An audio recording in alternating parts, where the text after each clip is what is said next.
తర్వాత ఆరోది ప్రేమదాస్.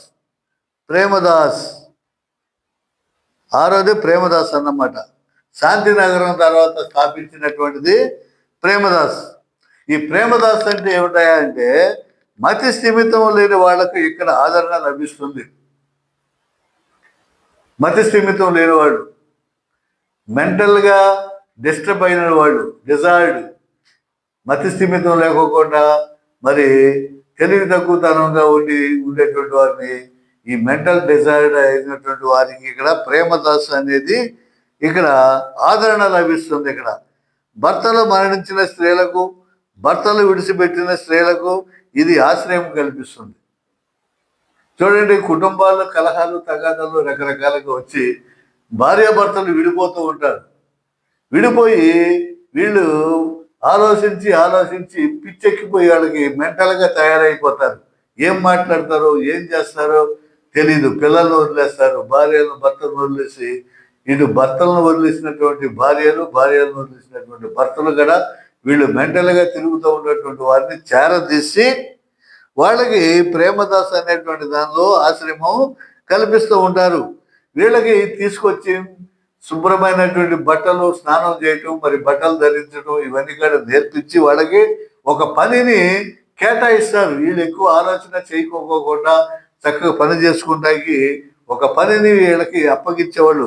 ఏమిటాయంటే కొబ్బరి పీసుతో తాళ్ళు అల్లటం, బుట్టలు, మరి ఎన్ని అల్లకాలు ఇవన్నీ కూడా తయారు చేయటం, చెత్త కాగితాలు వంటి వ్యర్థ పదార్థాలతో త్రాళ్ళు, సంచులు తయారు చేస్తారు. వాటిని విక్రయించి ఎవరి కాళ్ళ మీద వారు నిలబడేలా చేస్తుంది ఈ సంస్థ.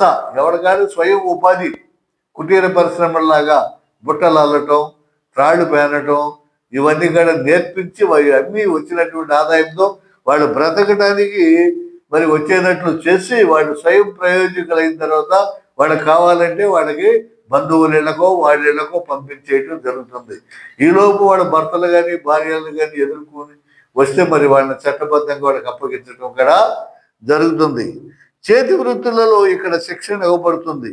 ఇందుకోసం ఇంపీరియల్ కెమికల్ ఇండస్ట్రీస్ వారు విశాలమైన ఒక భవనాన్ని ఏర్పాటు చేశారు ఈ మదర్ తెరేసాకు దేవునిపై అపారమైనటువంటి విశ్వాసం, గొప్ప విశ్వాసం, క్రీస్తు ప్రభు మీద చాలా విశ్వాసం. ఏ పని చేసినా నాకు దేవుడు ఉంటాడు, ఆయన సహాయం చేస్తాడనేటువంటి నమ్మకంతో చేసేది.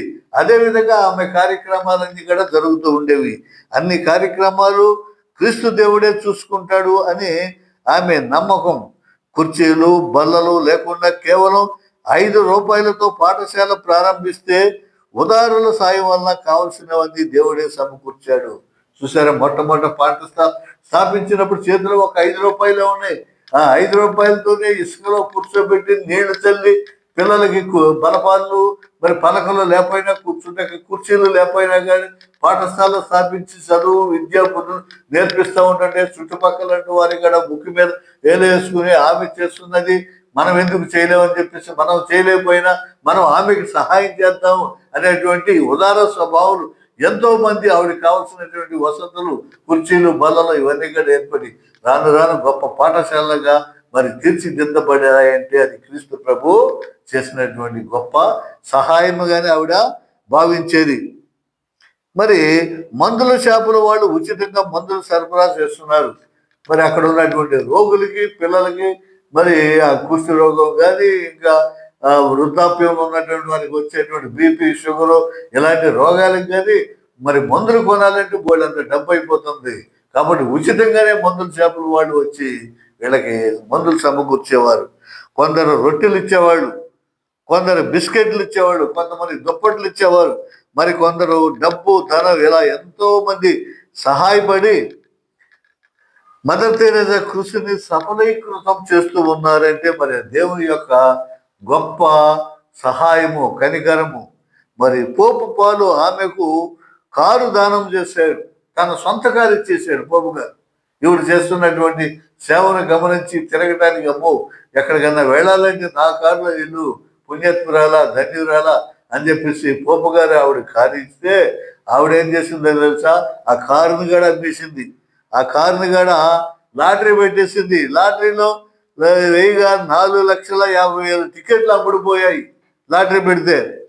దానికి వచ్చిన సొమ్మంతా ఆమె సేవా కార్యక్రమాలకే వినియోగించింది. ఆ డబ్బు మొత్తం సేవ చేయడానికే ఉపయోగించింది. డాక్టర్ ఘోష్ ఆమెకు ఆశ్రయం నిమిత్తము మరి డమ్ డమ్ విమాన ఆశ్రయం సమీపంలో ఉన్న తన స్థలాన్ని దానం చేశాడు డాక్టర్ ఘోష్. మరి ఆవిడ సేవకి డమ్ డమ్ విమానాశ్రయం ప్రక్కన ఉన్నటువంటి గొప్ప స్థలాన్ని, ఖరీదైన స్థలాన్ని కూడా ఆవిడ సేవా కార్యక్రమానికి దానం చేశాడు. ఇక్కడ ఒక పాఠశాలను ప్రారంభించింది ఈ మదర్ తెరేసా. జాన్ స్ట్రీట్ అనే ఆస్ట్రేలియా వాసి 4,50,000 బహుకరించాడు. ఒక ఆస్ట్రేలియా ఆయన పేరు జాన్ స్ట్రీట్. విదేశీ విద్యార్థులు ఆమెకు ధనం పంపుతుండేవారు. ఇదంతా ఆ దేవుని లీలగా ఇచ్చి, ఆ దేవుడే మా బ్యాంక్ అని మదర్ చెప్తూ ఉండేది. ఆ దేవుడే మా బ్యాంక్. ఎంతో మంది సేవలను గుర్తించి మరి ఎక్కడెక్కడి నుంచో ధన సహాయాలు కానీ ఏమైతే కావాలో అవన్నీ కూడా వస్తూ ఉండేవి. కాబట్టి ఆవిడ ఏం చేసేది, ఆ బ్యాంక్ దేవుడే నాకేది కావాలనేది మరి దేవుడే ఇచ్చాడు. నాకేమీ కొదువా దేవుడు ఉండగా, స్వీకరుండు రక్షకుడా, నా శిష్ట పాలకుడా, కనుక నాకేమీ కొదువా నాథుడు ఉండగా, నా క్రీస్తు ప్రభు ఉండగా అని చెప్పి ధైర్యంతో ఆవిడ ప్రతి కార్యక్రమాన్ని చేపట్టేది.